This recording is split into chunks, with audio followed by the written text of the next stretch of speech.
Udop-udop mga kaibigan, it's me, Army! So today, magpapakulo tayo ng uso ng baboy at teya para sa ating lulutuing dinakdakan. So ayan, napakuluan na sa kumukulong tubig ng pasig. At ngayon, itotos naman natin ito sa sasamsel pan na gawa pa sa mga ninuno natin. At ayan, binabaliktad na po ang mga parte ng baboy na ating pinakuluan.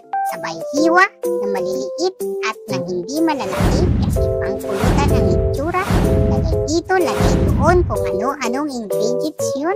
At yan, asin, suka, kalamansi, sabay halo sa kamay na galing pa sa puwit ni Daddy.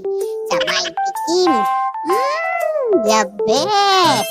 Ayan na ang ating dinakdakan Joel style.